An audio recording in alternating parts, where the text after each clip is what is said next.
Ahí sí. Bien, entonces estamos esta semana ya entrando en el libro de Éxodo, ya, o Shemot, eh, el cual en hebreo, ¿cierto? Significa nombres, ya. Shem es nombre y Ot es el plural masculino, perdón, el plural femenino, ¿cierto? Para nombres, plural. Y esta paraxá es la número 13 ya, entrando en el libro de Génesis, el segundo libro de la Torá, que vamos a estar tomando los primeros capítulos del libro de Éxodo. Cosas muy importantes y entender un poco en todo lo que hemos ido aprendiendo, que nosotros hoy día somos ese pueblo, ¿ya? Ese pueblo de Dios, del Elohim de Abraham, de Isaac, de Jacob.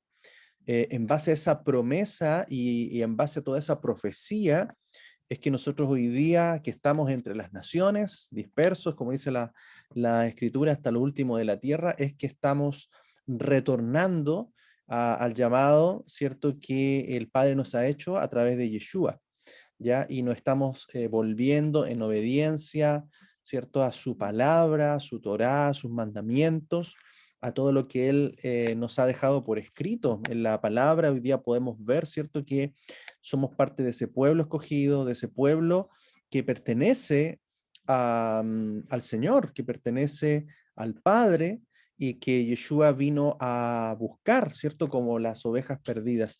Y en eso hemos entendido muy claramente que Él no nos ha llamado a ser otro pueblo, a ser o una iglesia de extranjeros o de gentiles, sino que hoy día somos nosotros injertados al pueblo de Israel, ¿ya?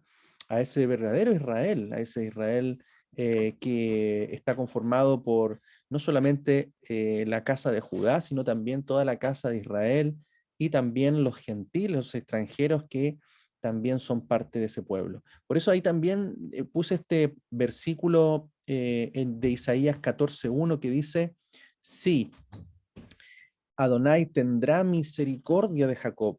Él volverá a escoger a Israel y los hará reposar en su propia tierra. Los extranjeros se juntarán a ellos y se unirán a la casa de Jacob. Entonces ahí vemos también cómo la escritura a través del profeta nos dice también cómo los extranjeros serán parte también y se unirán al pueblo de Israel, a ese pueblo especial que el Señor escogió y llamó, el cual tiene pactos, tiene promesas, ¿cierto? En el cual nosotros también esperamos nuestra herencia. Amén. Y eso está ocurriendo en estos días, está ocurriendo en base a la revelación de la palabra.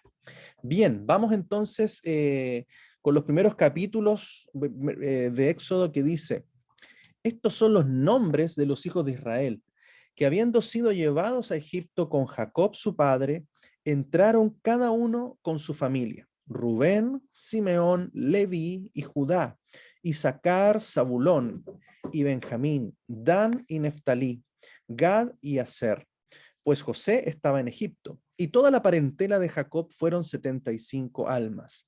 Y murió José y todos sus hermanos y toda aquella generación, pero los hijos de Israel fueron acrecentados y multiplicados y llegaron a ser numerosos y se fortalecían en extremo y se llenaba de ellos la tierra. Entonces vemos acá en este pasaje cómo se reafirma ya los hijos de Jacob, ¿cierto? Los hijos de Israel, los patriarcas, que también iban a ser aquellos que iban a multiplicarse formando cada una de las tribus. Son confirmadas aquí también, comenzando el libro de Éxodo.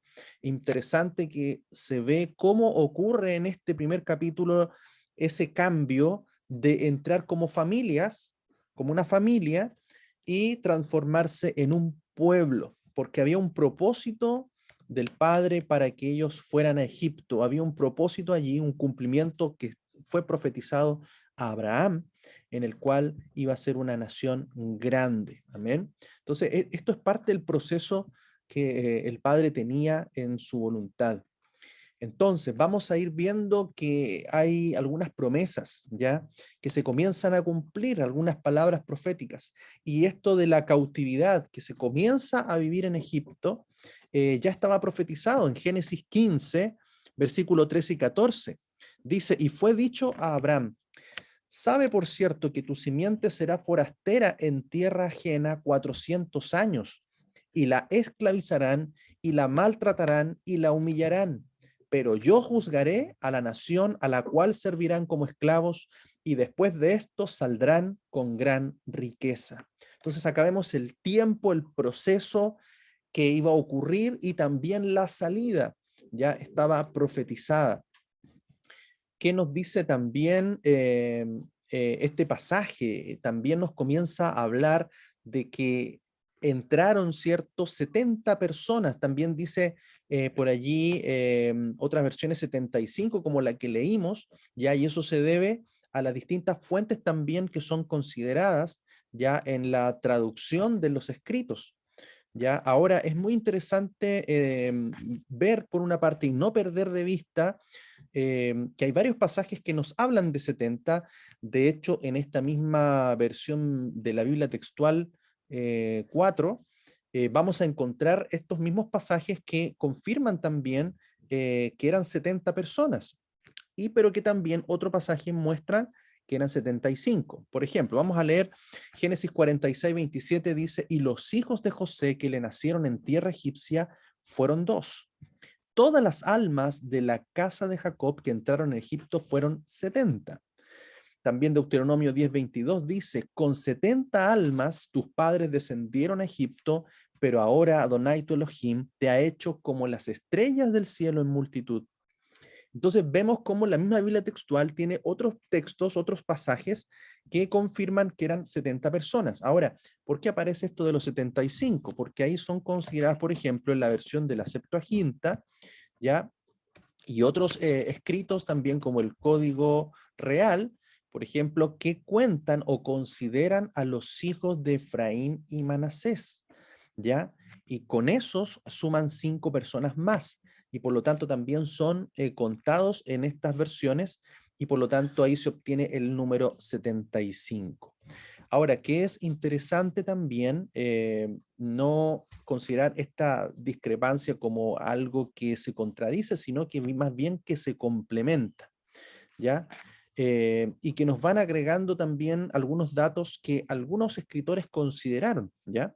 Entonces es muy importante ver esto, que no es una contradicción ni un error, sino más bien nos lleva a comprender, ¿cierto?, cómo también los escritores van relatando y también considerando algunas de las, algunas cosas que a algunos se le puede haber escapado, pero que otros sí pudo haber también registrado.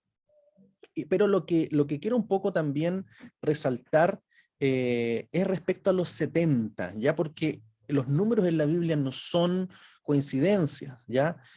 O sea, no son al azar, sino que tienen relación los unos a los otros. Entonces, el número 70 en la escritura siempre se va a referir a las 70 naciones, ¿ya? El número 70, y lo vamos a ir viendo durante toda la Torá, las escrituras, que se van a referir a las naciones que completan la totalidad ya de los pueblos que eh, se reprodujeron, ¿cierto?, en la tierra a través de Noé y sus hijos, ya Sem, Cam y Jafet, como vamos a leer, por ejemplo, acá en Génesis 10, algunos versículos que nos dicen, estas son las generaciones de los hijos de Noé, Sem, Cam y Jafet, a quienes les nacieron hijos después del diluvio. De estos fueron esparcidos los pueblos de las costas, cada uno en sus territorios, según su lengua, en sus tribus y en sus naciones. Tales son por sus descendencias en sus naciones las familias de los hijos de Noé. De estas fueron esparcidas las naciones por la tierra después del diluvio. Entonces 70 siempre va a tener una relación con las 70 naciones que fueron las que ocuparon, ¿cierto?, la tierra, las que se mantienen hasta ahora, por supuesto, hoy día hay muchas más, porque se han ido algunos dividiendo, pero el origen ya son de estas 70 naciones, que las vamos a ver también reflejadas en el milenio, y también las vamos a ver después de los cielos nuevos y tierra nueva. Entonces, muy importante, cada una de estas también estaría asociada a una lengua, ¿ya? Ahora, por ejemplo, vamos a ver que en Génesis 53, vamos a ir viendo cómo este 70 aparece. Dice, y se cumplieron 40 días de su muerte, pues tales son los días para una sepultura. Y Egipto hizo duelo por él durante 70 días. Ahí se refiere entonces a la muerte de Jacob, y también nos habla de 70 días ya de duelo por Jacob. Estos 70 también estarían relacionados en representación de las 70 naciones. Ya vamos a ver también que en el pueblo de Israel, cuando estudiemos un poquito más adelante, se hacía durante la fiesta de los tabernáculos, Sukkot, también se hacían 70 sacrificios, ya que representaban a las 70 naciones también, por las cuales se hace también petición para salvación. Ya recordemos que de todas estas naciones también el Señor está llamando a sus hijos, a los que están dispersos entre todas ellas, para llamarlos a su pueblo.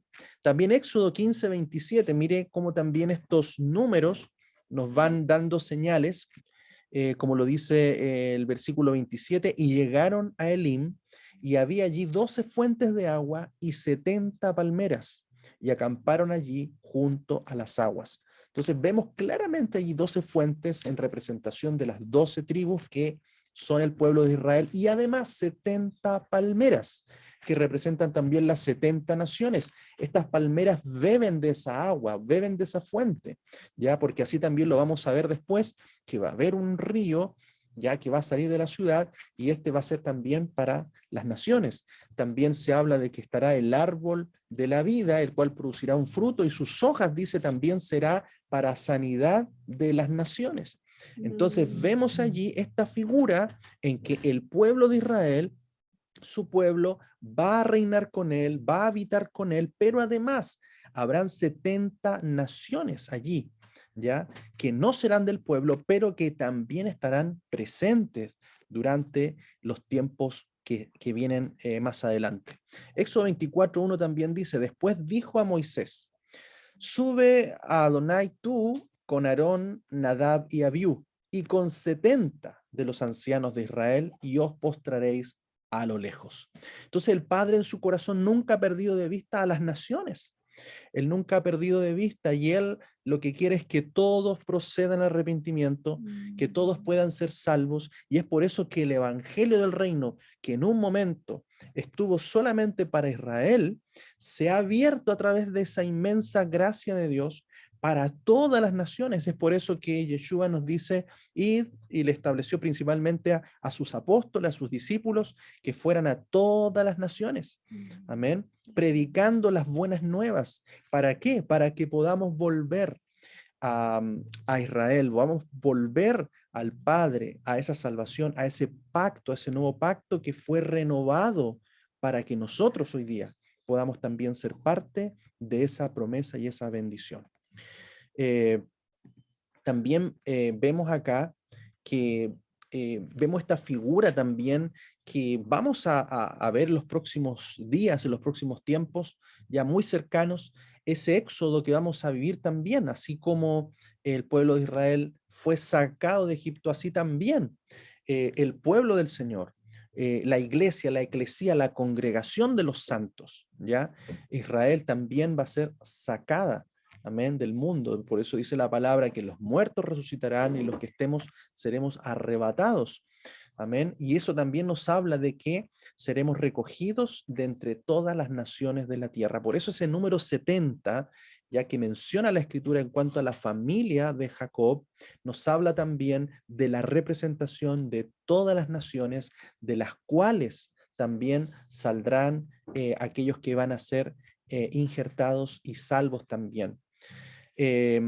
Apocalipsis 7, de versículos 9 y 10 dice, después de esto miré, y he aquí una gran multitud, la cual nadie podía contar, de toda nación y tribu y pueblos y lenguas, que estaban en pie delante del trono y delante del corderito, vestidos de ropas blancas, con palmas en sus manos, y claman a gran voz diciendo: la salvación se debe a nuestro Dios, que está sentado en el trono y al corderito. Entonces ustedes pueden ver acá esta multitud, una inmensa multitud que van a salir de las naciones, ¿ya? Y con palmas en sus manos, mire, celebrando la fiesta de los tabernáculos, la fiesta de Sucot, ¿ya? También es porque nosotros hoy día hemos entendido que hoy día nuestra identidad es la del pueblo de Israel, lo que la palabra nos va enseñando. Por eso hoy día nosotros no estamos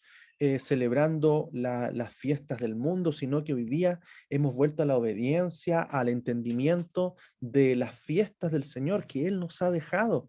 Por eso mire cómo está esta multitud de distintas naciones, pueblos, tribus y lenguas celebrando la fiesta de los tabernáculos allí en Apocalipsis, vestidos de ropas blancas, ¿cierto? Todos aquellos también que fueron salvos. Ellos declaran: la salvación se debe a nuestro Dios. Y es por eso que hoy día nosotros declaramos: nuestro Dios, nuestro Elohim es el Elohim de Israel, el Elohim de Abraham, de Isaac, de Jacob, el Elohim de nuestro amado Yeshua.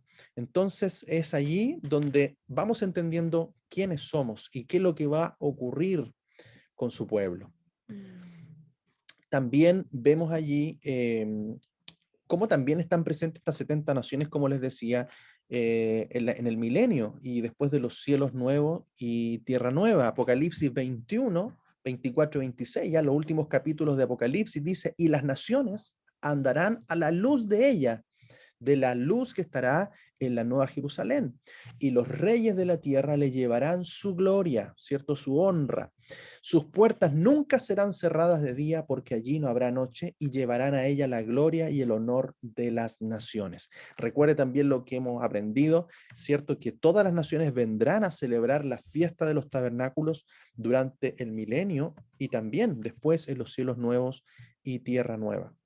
También esto lo afirma Isaías 60:11. La profecía dice: tus puertas estarán siempre abiertas, no serán cerradas ni de día ni de noche, para que te traigan la riqueza de las naciones, con sus reyes llevados en procesión. Entonces, acá vemos cómo estarán presentes las naciones también, porque dice que también habrá naciones que serán salvas. Amén. Y por lo tanto estarán allí presentes en aquellos días. Vamos también con la segunda promesa. La primera, ¿cierto? Estaba profetizado la esclavitud, pero también habría una promesa de multiplicación. En Génesis 46 la leemos, dice: y habló Elohim a Israel en visión nocturna, y le dijo: Jacob, Jacob. Y él dijo: heme aquí. Y le dijo: yo soy Elohim, el Elohim de tu padre. No temas bajar a Egipto, porque allí te convertiré en una gran nación. Y también en el 35:11 dice: después le dijo Elohim: yo soy el Shaddai, el Todopoderoso. Fructifica y multiplícate. Una nación y una congregación de naciones procederá de ti, y reyes saldrán de tus lomos. Amén. Entonces vemos aquí esta promesa de multiplicación, porque hoy día Israel se está multiplicando a través de todos sus hijos, a través de todas las ovejas que están escuchando la voz de Yeshua, del buen pastor, y muchos más se agregarán en los días que vienen, porque si bien vendrán días a lo mejor de aflicción, de tribulación, pero la promesa de la multiplicación y del favor de la mano de nuestro Elohim estará siempre con su pueblo. Entonces aquí hay una promesa que seremos multiplicados, más serán los hijos de la Jerusalén celestial que los hijos de este sistema del mundo. Gálatas 4, 26, 27 dice: pero la Jerusalén de arriba, la cual es nuestra madre, es libre, porque está escrito: regocíjate, oh estéril que no das a luz, prorrumpe en júbilo y da voces, que no sufres dolores de parto, pues muchos son los hijos de la desamparada, más que los hijos de la que tiene el marido. Entonces ahí vemos reflejados nosotros, hermanos, así como Raquel, que no podía tener hijos, a diferencia de Lea, pero ella, cierto, dio a luz a Benjamín, dio a luz a José, y de José también viene la doble porción ya a través de Efraín y Manasés, quienes se han multiplicado entre las naciones. Amén. Y Isaías también lo decía, ¿cierto? Porque el apóstol Pablo toma desde Isaías 54:1, dice, alégrate estéril, la que no das a luz, prorrumpe en júbilo y da voces la que no tiene dolores de parto, porque más son los hijos de la desamparada que de la que tiene marido, dice Adonai. Entonces hay una promesa de multiplicación para su pueblo. Hay una promesa de multiplicación para nosotros. Ahora, ¿qué es lo que ocurre? Ahí viene el temor en el faraón, viene temor en los egipcios al ver esta multiplicación, este crecimiento, y así dice entonces la escritura. Entonces se hizo levantar en Egipto a un rey diferente, ya ese es un rey que provenía de otra dinastía y que no había conocido a José. Y dijo a su pueblo, ciertamente el pueblo de los hijos de Israel es más numeroso y fuerte que nosotros. Vamos, procedamos contra él con astucia, no sea que siendo multiplicado, cuando llegue una guerra se añada a quienes nos aborrecen y luche contra nosotros y se marche de esta tierra. Mire, lo que pasó son cosas que vuelven a suceder, ¿ya? Y por lo tanto, el enemigo y el príncipe de este mundo siempre va a tener temor de los hijos de Dios, porque los hijos de Dios siempre se van a levantar en contra de toda injusticia, en contra de toda maldad, en contra de todo aquello que atenta contra la palabra de Dios. Y por lo tanto siempre mandará con astucia, y eso es muy importante entender. Siempre habrá algún tipo de engaño, algún tipo de estrategia para poder atacar al pueblo de Dios, para poder disminuirlo, para poner cargas sobre ellos, para poner un peso con tal de que no se reproduzcan, que no se multipliquen, pero aún así, la mano del Señor está sobre nosotros y el enemigo tiene temor del pueblo del Señor. Éxodo 23:27 dice, esta es la tercera promesa, ya que nuestros enemigos nos temerán. Amén. Éxodo 23:27 dice, enviaré mi terror delante de ti y trastornaré a todo pueblo donde tú entres y te daré la cerviz de todos tus enemigos.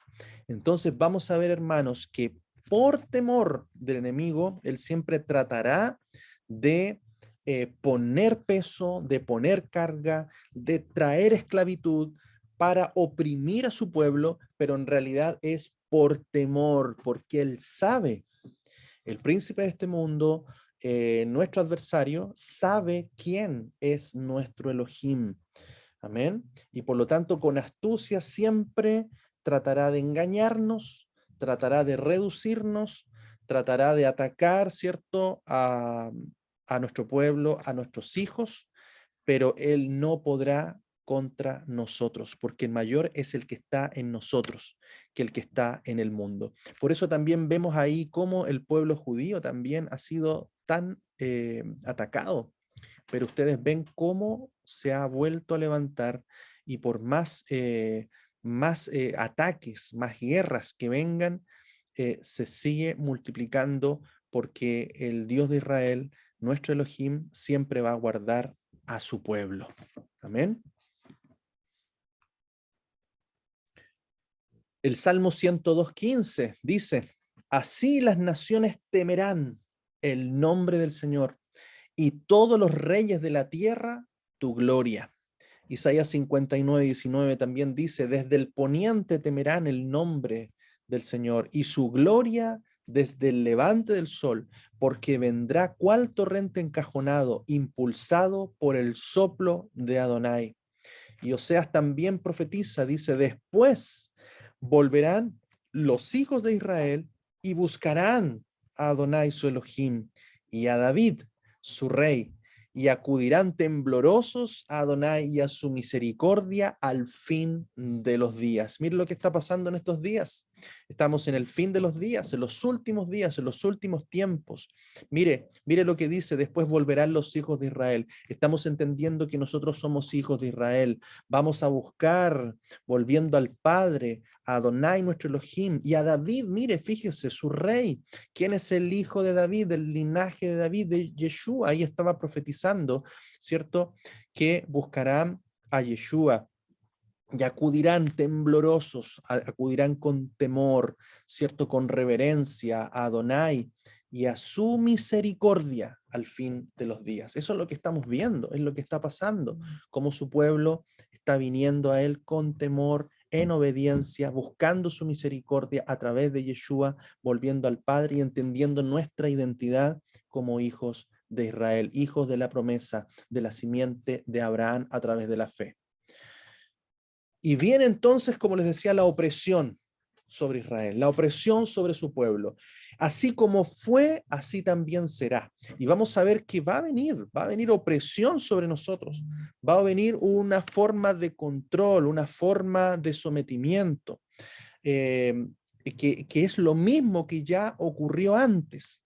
Entonces, es muy importante, al discernir los tiempos en que estamos, ir conociendo la Torá, conociendo la Escritura, vamos a ver también cómo estas cosas se van a dar, pero también conocemos el final, amén, y el final es glorioso para el pueblo de Israel, para su pueblo. En Éxodo 1 del 11 al 14 dice: y les impusieron capataces de trabajos forzados para que los abrumaran con sus cargas. Así se edificaron para Faraón las ciudades almacenes de Pitón y Ramsés. Pero cuanto más los oprimían, más se multiplicaban y esparcían. Amén. Y los egipcios aborrecieron en gran manera a los hijos de Israel. Los egipcios esclavizaron a los hijos de Israel con tiranía y amargaron su vida con duro trabajo de arcilla y adobes, con toda clase de labores del campo y con toda suerte de trabajos en que tuvieron para servir por causa de la opresión. Entonces, vamos a ver cargas más pesadas, vamos a ver crisis quizás que afecten la economía, más opresión que va a venir sobre nuestras vidas, pero seremos aborrecidos, dice también la palabra, porque mientras más tribulación venga, más crecimiento, más multiplicación y más fortaleza vamos a tener en nuestra vida. Por eso, aunque seamos perseguidos, pero fortalecidos.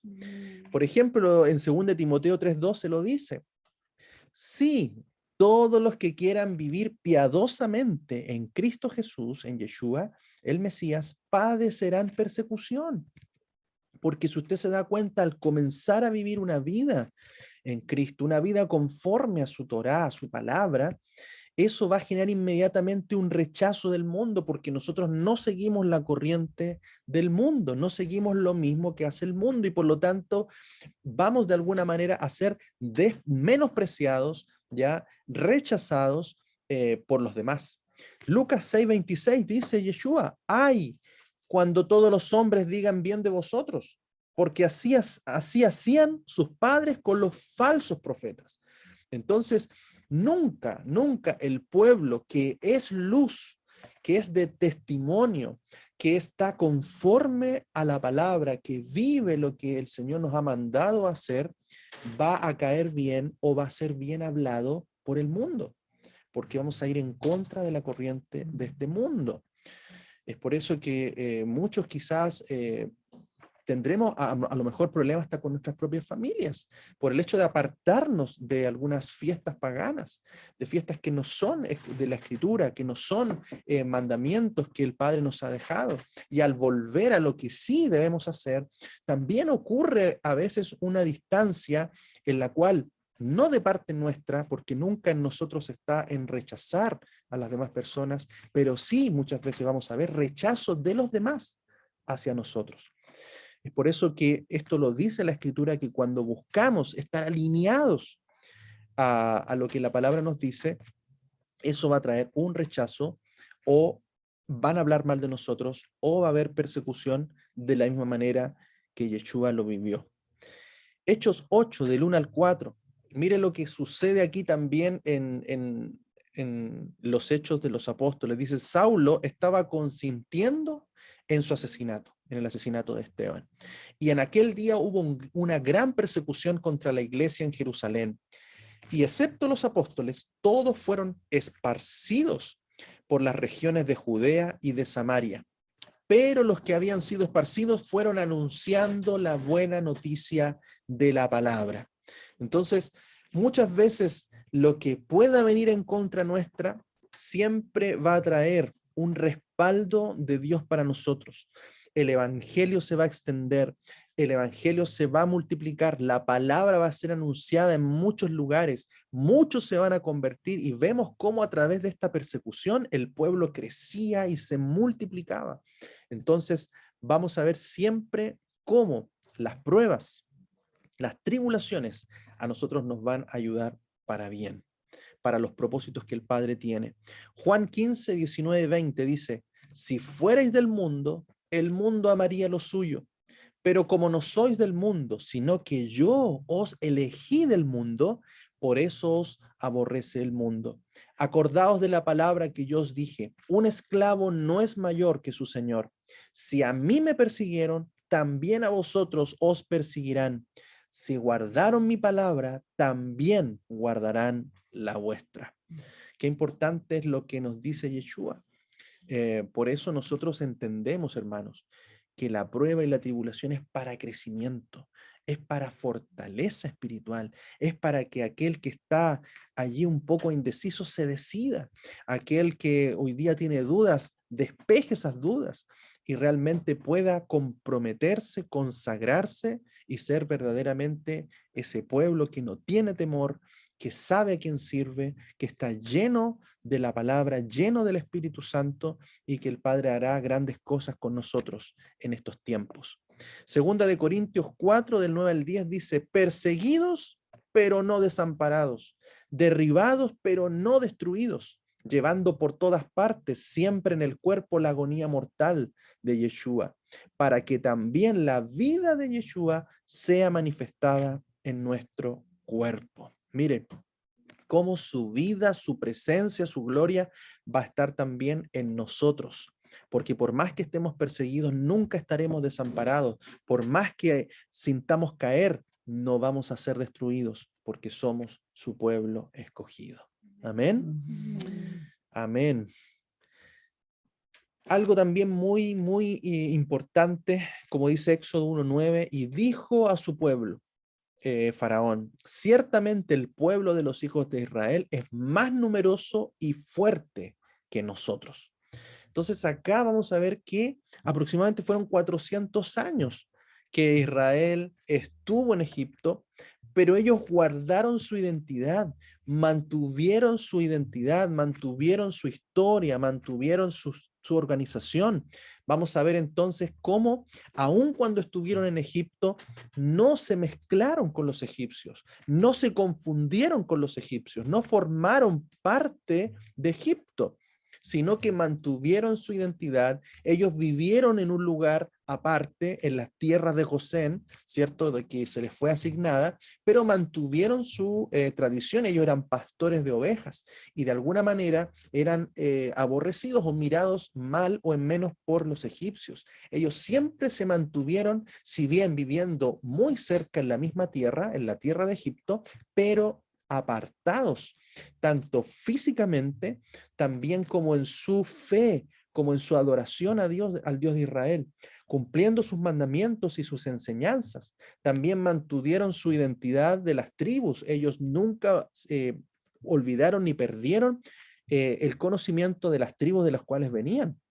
Siempre estaban organizados a través de cada una de sus tribus. Por ejemplo, vemos ahí cómo Moisés viene de la tribu de Leví, o sea, sus padres, ellos tenían conocimiento de la circuncisión, tenían conocimiento de qué tribu ellos pertenecían y también entendían las promesas y las profecías que se iban a cumplir ya determinados esos tiempos que ya habían pasado aproximadamente los 400 años. Entonces, qué importante es no olvidar nuestra identidad. Hoy día estamos de regreso a esa identidad que habíamos perdido. Habíamos tomado una identidad del mundo, una identidad de Egipto, una identidad que venía más de la tradición, quizás de la iglesia romana, pero no verdaderamente de la escritura y de la iglesia primitiva, ya que tiene una raíz y un origen en todo el pueblo hebreo. Y por lo tanto, hoy día volvemos a entender cuáles son los mandamientos, cuáles son nuestras fiestas, cuáles son nuestros días, ¿cierto? Que el Padre ha establecido. Y eso es parte ahora de nuestra identidad. Entonces, viene aquí un temor, ¿ya? A Elohim, ¿cierto? Que debe ser antes que a los hombres. ¿Qué es lo que ocurre acá en Éxodo? Sigue el relato, dice, entonces el rey de Egipto habló a las parteras hebreas, el nombre de la primera era Cifra y el nombre de la segunda Puá, y dijo, cuando asistáis al parto a las hebreas, observar las dos piedras, si es hijo, hacedlo morir, y si es hija, que viva. Pero las parteras tuvieron temor a Elohim y no hicieron conforme a lo que el rey de Egipto les había ordenado, sino que dejaron vivir a los niños.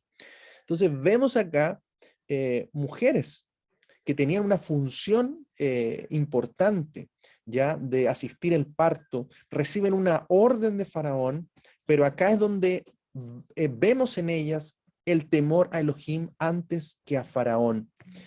Es algo similar a lo que nosotros vivimos. Hoy día hay tantas leyes que van en contra de los principios de la palabra. Van tantas indicaciones, recomendaciones que se está impulsando en las personas. Pero nosotros vamos entendiendo qué es lo que debemos hacer y qué es lo que no debemos hacer. Cuándo tenemos que respetar y obedecer a nuestras autoridades y cuándo no debemos hacerlo. En esto tenemos que aplicar sabiduría. Aquí hubo sabiduría de las mujeres. ¿Por qué? Porque ellas entendían que no podía ningún hombre establecer una ley, una ordenanza que fuera en contra de las ordenanzas y de los principios que nosotros tenemos a través de nuestro Dios. Entendemos, ¿cierto?, por la Escritura que las autoridades son puestas y establecidas por Dios. Amén. ¿Qué dice, por ejemplo, Romanos 13? Dice, toda persona sea dócil a las autoridades gobernantes, porque no hay autoridad sino de Dios, y las que existen por Dios son instituidas, porque los gobernantes no son de temer para el que obra el bien, sino para el que obra el mal. ¿Quieres, pues, no temer a la autoridad? Haz lo bueno y tendrás aprobación de ello, porque es un servidor de Dios para tu bien. Pero si haces lo malo, teme, porque no en vano lleva la espada, pues es servidor de Dios, vengador para castigo al que practica lo malo. Amén. Es importante, hermanos, acá entender de que las autoridades son puestas por Dios para hacer lo bueno, para castigar lo malo. Y es Dios el que establece lo que es bueno y lo que es malo. Pero hoy día estamos en un tiempo en que a lo bueno le llaman malo y a lo malo le llaman bueno. Y estas autoridades están aprobando cosas que van en contra de lo que Dios establece. Entonces nosotros aún cuando la palabra nos recomienda esto, siempre tiene que estar en este contexto. Si no es en este contexto, nosotros no debemos pensar muy bien y no podemos, en este caso, temer a una autoridad humana por sobre la autoridad que Dios tiene sobre nuestra vida. Porque el propósito principal de la autoridad es castigar al que hace el mal y honrar al que hace el bien. Como dice Primera de Pedro 2 del 13 al 15, sed dóciles a toda autoridad humana por causa del Señor, ya sea al rey como al superior, ya sea los gobernantes como enviados por él, para castigo de los malhechores y para alabanza de los que hacen bien, porque así es la voluntad de Dios, que haciendo el bien hagáis callar la ignorancia de los hombres insensatos. Entonces vemos el propósito por el cual son puestas las autoridades, pero si éstas pierden su propósito, si éstas niegan a Dios, si éstas cambian la verdad de Dios y comienzan a establecer órdenes y leyes que no van en esa línea, ahí nosotros tenemos que prestar mucha atención. porque nuestra obediencia a las autoridades debe ser siempre ejemplo en todos los asuntos que no contradigan las leyes divinas. Por ejemplo, hubo una situación también con los apóstoles, ¿ya? En Hechos 4, 19, 20 dice, respondiendo Pedro y Juan les dijeron, juzgad si es justo delante de Dios poner más atención a vosotros que a Dios, porque nosotros no podemos callar lo que vimos y oímos.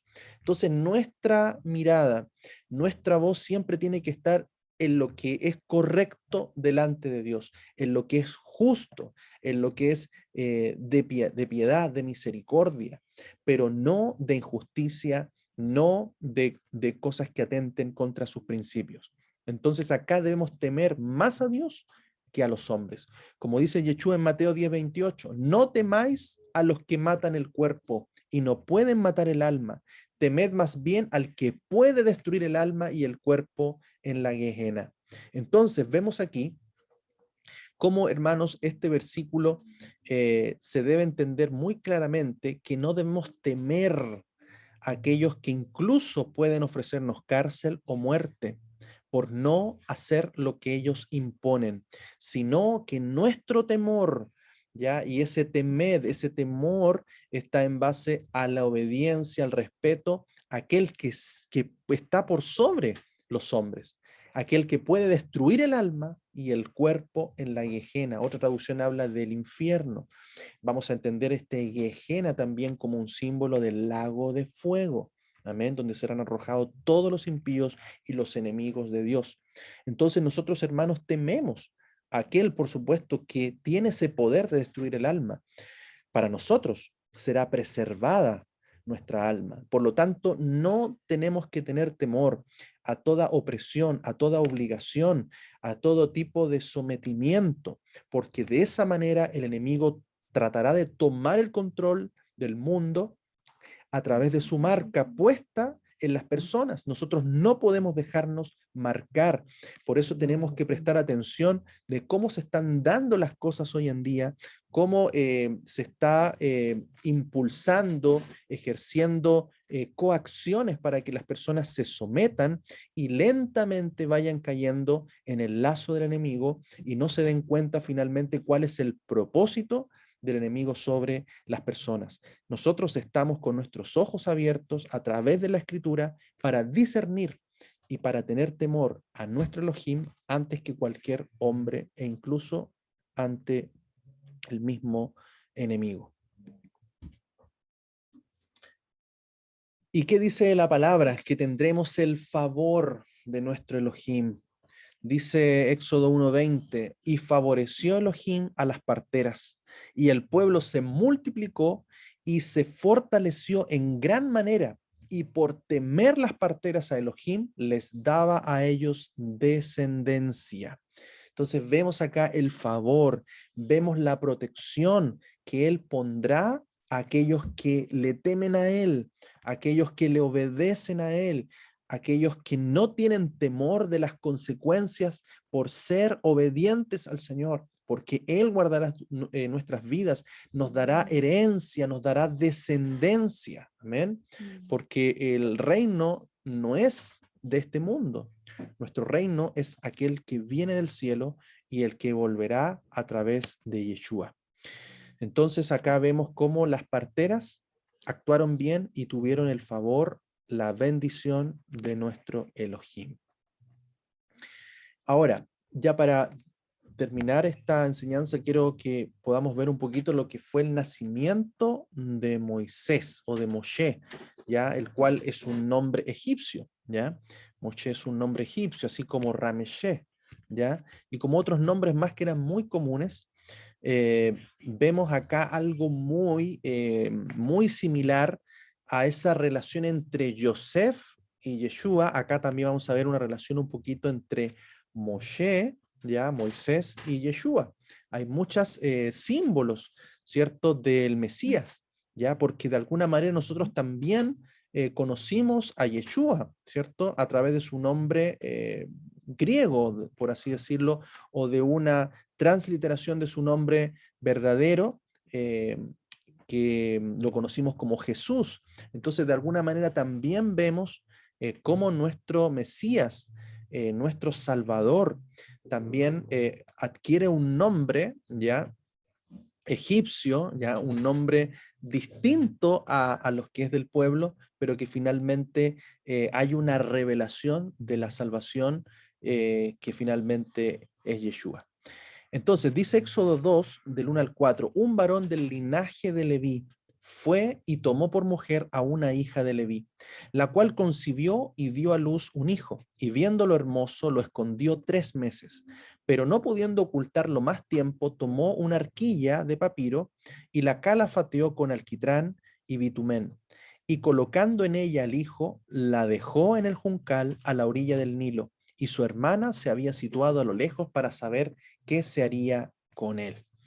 Entonces acá vemos que el nacimiento de Moshe entonces es a través de sus padres Amram y Jocabed, ya que son mencionados posteriormente en la escritura como padres de Moisés, ambos de la tribu de Leví. Y dice también la escritura que Jocabed era tía de Amram, ¿ya? Entonces ellos se casaron también entre familia.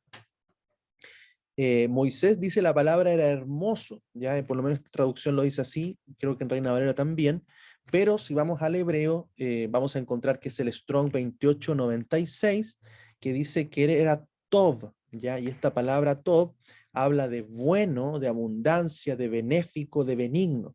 Entonces, lo que ellos ven no es solamente un niño hermoso en el sentido físico, sino que ven en él algo bueno, algo especial, algo benigno, algo que tienen que ellos haber visto una señal, algo en Moisés, el cual les diera esa importancia de poder guardar a Moisés.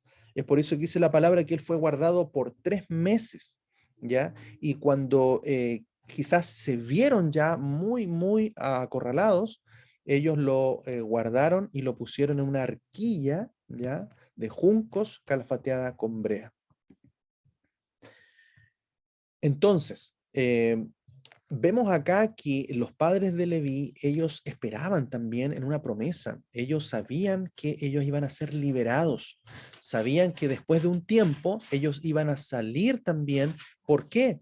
Porque las promesas que fueron dadas a Abraham fueron traspasadas a Isaac y a Jacob, y de Jacob también a sus hijos, y de sus hijos a sus hijos. Y por lo tanto, ellos sí sabían de las promesas que se habían anunciado y quizás también pudieron discernir y entender el cumplimiento de esos tiempos, así como también se vieron las señales del cumplimiento del nacimiento de Yeshua. Es muy probable también que ellos hayan visto alguna señal, quizás en el mismo nacimiento de Moisés, para entender que se acercaban los tiempos del cumplimiento de esas promesas. Ahora, ellos actuaron con fe. Por eso dice Hebreos 11:23, por fe Moisés, después de nacer, fue escondido 3 meses por sus padres, porque lo vieron niño hermoso, recuerden, niño Tob, especial, bueno, benéfico, y no temieron el decreto del rey. Hechos 7:20 dice también, en aquel tiempo nació Moisés y era agradable a Dios y fue criado por 3 meses en la casa del Padre. Entonces vemos acá la actitud de sus padres, una actitud de fe. Fe es creer, pero también obedecer. Y ellos actuaron en fe guardando a Moisés. Es lo mismo, hermanos, nosotros hoy día también debemos discernir los tiempos y debemos que entender que estamos en últimos tiempos. No podemos vivir con un pensamiento distinto a esto. Tenemos que vivir entendiendo las señales de lo que está sucediendo en el mundo, de lo que está sucediendo en nuestro país. Tenemos que estar discerniendo a la luz de la Escritura las señales que se están dando para también saber cómo actuar. No podemos actuar de una manera distinta que no es a través de la fe y de la obediencia. También vemos entonces que Éxodo 2:3 nos dice, pero no pudiendo ocultarlo más, tomó una arquilla de papiro y la calafateó con alquitrán y bitumen, y colocando en ella al niño, la dejó en el juncal a la orilla del Nilo. Entonces vemos también un acto de fe aquí, un acto de no entregarlo, de no ponerlo en manos para que fuera muerto, sino que lo cubrieron, lo guardaron en una arquilla. Y esa palabra arquilla es la palabra tevá en hebreo, que es la misma palabra que se utiliza para el arca de Noé.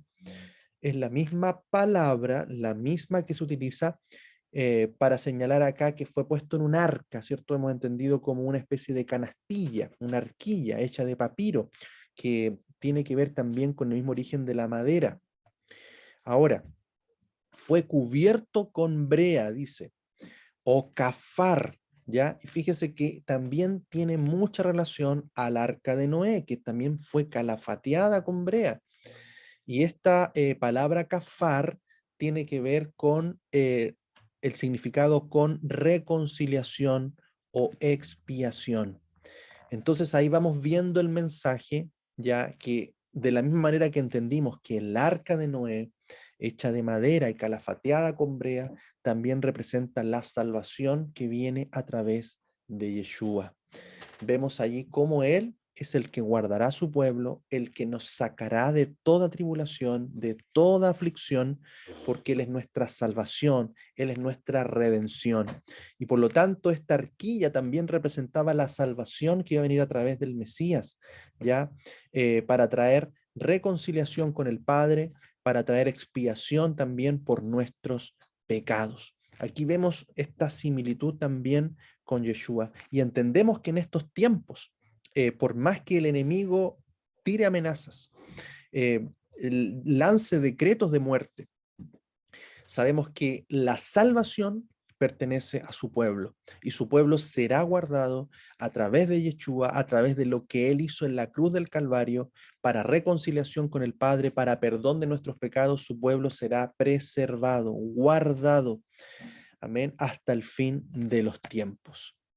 Amén. Amén. Entonces nos quedamos con, hermanos, con tremendas promesas, con esa relación de lo que ya sucedió y de las cosas que están sucediendo. Si bien hablamos de tribulación, hablamos de tiempos de prueba, pero también no podemos perder de vista la gran salvación que Él va a traer a su pueblo. Amén. Él lo prometió y Él lo va a cumplir. Muy bien, hermanos. Eso es lo que podemos compartir en estos primeros capítulos, y que el Padre siga hablándonos, siga ministrándonos, que nuestra fe se fortalezca, que nuestra obediencia se fortalezca, que nuestra identidad cada día más eh, se afirme en nosotros, porque es tiempo ya de dar vuelta al mundo, de mirar hacia Israel, mirar hacia nuestro Dios, mirar lo que Él nos ha dado, de dejar atrás todo lo que no es de la palabra, y, y mirar la salvación grande, porque el Señor está pronto. Amén. Amén. Bien, hermanos, que el Señor nos bendiga grandemente a través de esta palabra.